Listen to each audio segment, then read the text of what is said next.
Okay, let's talk about how to troubleshoot plantar fasciitis. This is a notoriously stubborn, tricky foot issue to deal with, and that's for two reasons. Number one is because we're dealing with connective tissue, and connective tissue takes a long time to heal. So, just by its nature, it takes a while to heal this. The other problem is that plantar fasciitis is an overload issue. The tissues on the bottom of your foot are bearing too much, aren't strong enough for the loads they're having to bear. But there's lots of reasons for that possible overload. And if you're addressing the wrong reasons, it's going to be really hard to heal. So this video should give you a bit of a checklist or a path forward to understand exactly what to target for your own plantar fasciitis healing.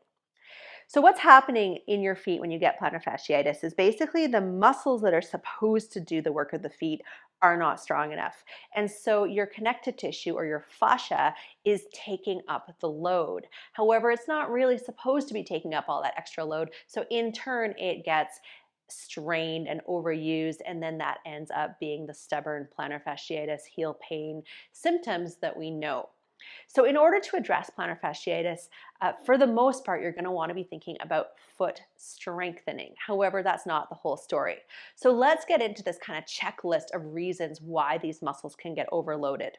So number one is what I call chronic forefoot loading. This is why I gave myself plantar fasciitis when I moved to a standing desk.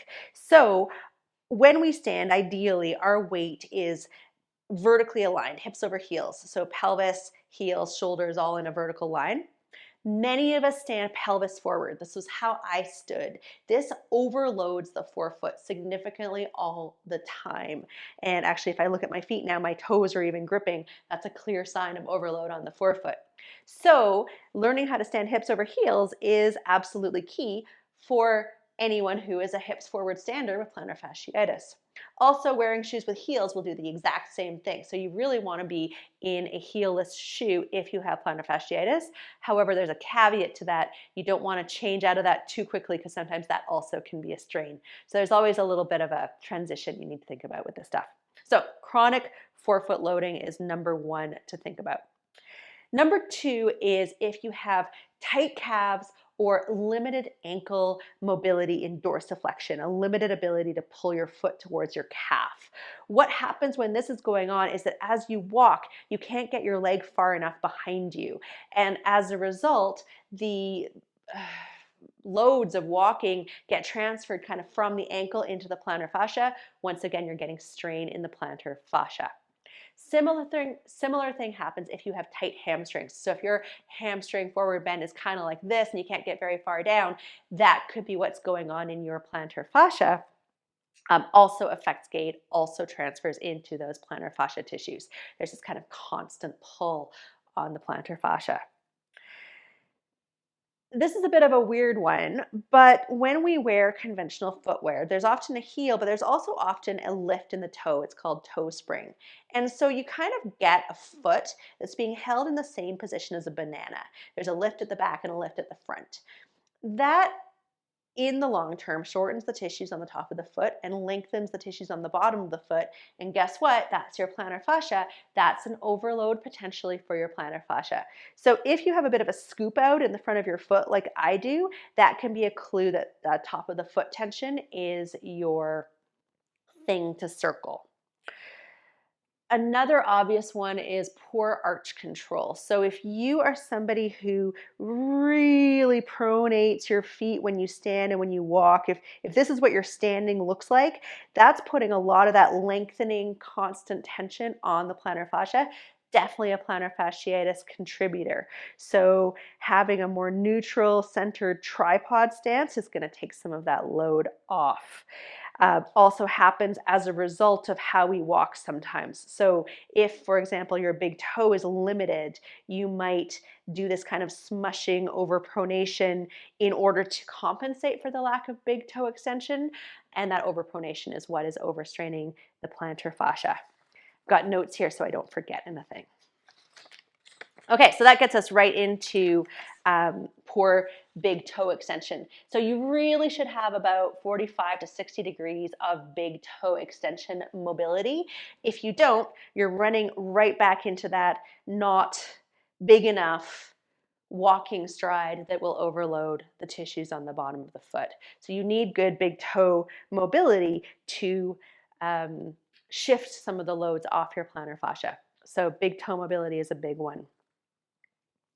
Interestingly, as much as a smushy collapsed foot can overload your plantar fascia, so can a super high rigid arch, which I don't have, so I can't really show you. But if you know you have super high rigid arches and you have plantar fasciitis, then learning to pronate your feet, learning to absorb shock by untwisting that stiffness and mobilizing your feet is almost certainly going to be a major part of your path to healing. And then finally, there's sort of a category I think of as capacity mismatch. So that's where your foot muscles aren't strong enough to deal with the loads they are given. So that could happen just because your foot muscles are weak. And your foot muscles might be weak because you've been wearing orthotics or supportive shoes. Our footwear doesn't allow our feet to become very strong. So just normal shoes could be the reason for your plantar fasciitis, and a normal life, because that's still loading your feet. So it's just a mismatch. Your feet aren't strong enough for your life. That's also what you're going to see when you see people who may even have stronger feet, but who do a lot of loading. So I'm thinking about your people who are training for a marathon for the first time or doing a lot of long distance hiking. You know, you may have strong feet, but your load is so big that your feet can't handle the amount of loading. Similarly, you might trigger plantar fasciitis when you have a spike in the amount of loading that you have. So that's your person who has pretty strong feet maybe, but goes on a walking tour of Italy and suddenly is on your feet all day, every day. That's a lot for your feet, no matter how strong they are to begin with. That might also happen for people who switch too quickly to barefoot footwear, because that, although it can strengthen the feet, can also overload the feet. So load spiking is something to watch for. And then finally, and one of the harder groups to address is if you have kind of an occupational loading requirement. So if you're a nurse, or if you're in the army, or if you're a server in a restaurant, you spend a lot of time on your feet, that's an all day, everyday load. That can be really tough to deal with. Again, even if you have strong feet, you might still have that mismatch. So those are all the checklist of things I would think about and ask yourself which of these apply to you, because any or all of these could be contributing to your particular plantar fasciitis, and you're going to deal with them all in slightly different ways. So, being your own detective, here's the list of things to look at. Number one, are your hips forward of your heels or are they over your heels? And that can be in bare feet, or are your shoes pushing your hips forward?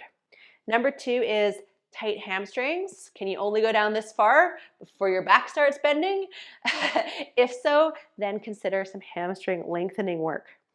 Tight calves and limited ankle dorsiflexion. So if you can't get your knee very far forward, I've got loads of ankle dorsiflexion. That's not my particular issue. But if that's tough for you, then consider working on your calf tightness and ankle mobility. And they can be different even though they sort of work out to the same limitation. So one's about the tight calf muscle, one's about what's happening in the ankle joint. Next, how much can you lift your big toe? And that can be passive, but active is always nice. So can you get your big toe at least 45 degrees in the air? If not, then that's a capacity to work on.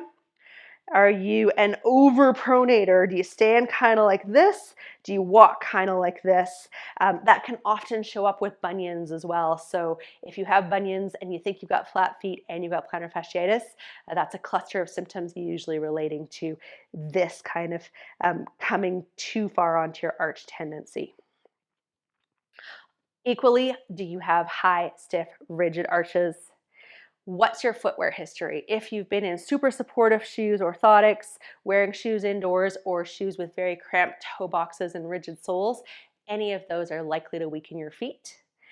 What's your lifestyle like? Is your lifestyle really hard on your feet, whether because of your job, whether because of your hobbies, or have you taken up a new challenge that might be spiking your foot pain? And finally, something to think about more broadly is that whenever you have a pain issue, It's not just about what's happening in your tissue. Your brain registers threats of all sorts in the world. So that could mean whatever you're hearing on the evening news. It could mean your sleep. It could mean your hormones. It could mean your nutrition. It could mean an ankle sprain. Your entire history feeds into what your brain receives. And when the brain feels like it's getting threatened, you're more likely to experience pain.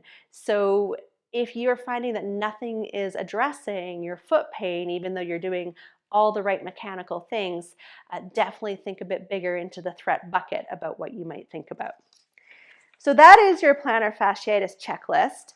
In the next video, I'm going to go over exactly how to tackle all of these particular things using the program. Okay?